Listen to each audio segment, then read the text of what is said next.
Mercy sleeps in the shadows, a whispered redemption.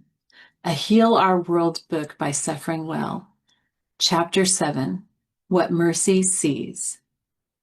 Frank sat on the cold cement step outside his trailer, arms resting on his knees, head tilted toward the stars. They were sharp tonight, clear. He used to look at stars through the sights of a rifle. Now he just looked, sometimes counted, sometimes didn't. The rosary hung from his wrist like it belonged there. He didn't always know what to pray. Sometimes he just held the beads, let them steady him. Tonight he found himself whispering the familiar refrain, "Have mercy on us and on the whole world." Again and again.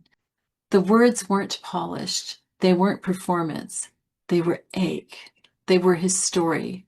They were the street preacher with cracked lips, the teenager in the park who never met his dad, the woman in the corner booth who stared into her coffee like it held all her sins. Have mercy. He'd begun to think that maybe the chaplet wasn't about begging God to notice the world, but about acknowledging that God already had, and he wanted to give mercy. That mercy had a direction, a shape, a name, and sometimes a body that would sit in alleyways and under bridges just to say, "You are still seen." He'd started seeing differently, too. Not just the outer grime of the homeless, not the smell or the layers of tattered coats, but the stories behind them. Sometimes he didn't know them. Sometimes they came out like a leak in a dam, sudden and painful. Other times they never came at all. Still, he listened. Still, he stayed. He brought peanut butter sandwiches and socks and hope in the form of eye contact. And sometimes, when he dared, he brought prayer. One night, the line from John 6 came back to him like a stone thrown in the dark. "The bread that I will give is my flesh for the life of the world." Frank leaned back against the trailer wall, breath misting in the night air.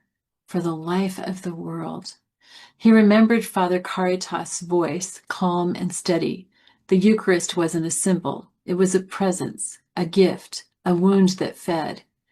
He didn't know if he believed that. Not yet.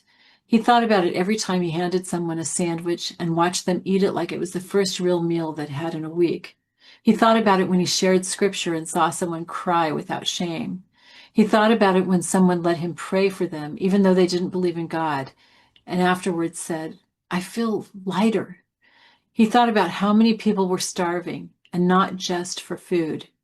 And he wondered, could that bread really be for them? Could it ever be for him?